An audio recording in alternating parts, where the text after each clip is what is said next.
York, AP. Former President Donald Trump's latest legal woes focus on allegations that he and his company chronically exaggerated the value of things he owned in order to obtain loans, lower his taxes or get deals done. New York Attorney General Letitia James asserted in a lawsuit filed Wednesday that Trump's company used deceptive schemes to overstate the value of 23 properties and other assets, including his penthouse on Manhattan's Fifth Avenue and his posh Mar-a-Lago resort in Florida. Trump's legal team has said that he didn't defraud anyone. Estimating real estate values is a subjective art, they say, and the former president had no intent to trick anyone into getting things he didn't deserve. Here's a look at some of the ways Trump is accused in the lawsuit of lying about his net worth. Trump Tower, New York. Trump's advertised his luxurious triplex home in Trump Tower home as being an enormous 30,000 square feet, 2,787 square meters, when it was actually just a third of that size, according to the Attorney General's office. Based partly on that misrepresentation, the organization said in a financial statement in 2015 that the apartment was worth $327 million. That price was absurd, the Attorney General's office said, noting that Trump's valuation was more than 3 times the price of the most expensive apartment ever sold in New York City. Mar-a-Lago. The Trump Organization valued the Mar-a-Lago resort in Florida, now the former president's main residence, as high as $739 million. The Attorney General's office says its real worth was only a tenth of that amount. The company based its valuation on the premise that the waterfront Palm Beach property could be developed as residential homes, when in fact its permissible use was restricted to that of a social club.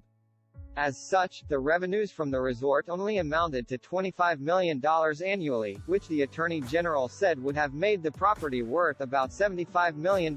Trump Park Avenue, New York. In its financial statements, the Trump Organization estimated that its condominium tower on Manhattan's ritzy Park Avenue was worth as much as $350 million, according to the lawsuit.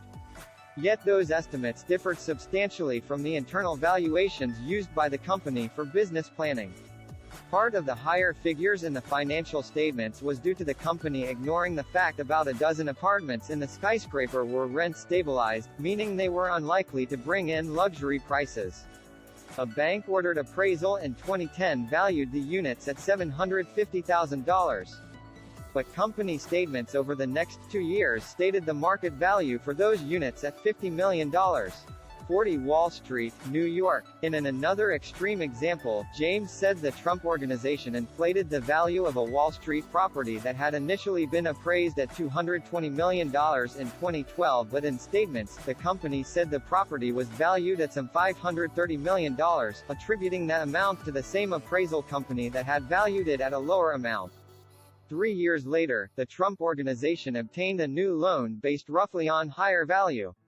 The company then stated the property's valuation was $735 million. Jupiter Golf Club, Florida. The New York Attorney General accused the Trump Organization of continuing a pattern of deception when it represented the value of a golf course in Jupiter, Florida, at $62 million, just a year after Donald Trump bought it for $5 million. Virtually all of the value attributed to Jupiter was fraudulently overstated due to several deceptive methods and assumptions, the Attorney General's office said in a statement. Aberdeen Golf Course, Scotland. The Trump Organization built fewer than 1,500 cottages and apartments at a golf course development in Aberdeen, Scotland, even though 2,500 such units were assumed. The company stated the value as $327 million, with $267 million of that valuation based on the build-out of 2,500 housing rentals, the Attorney General's office said.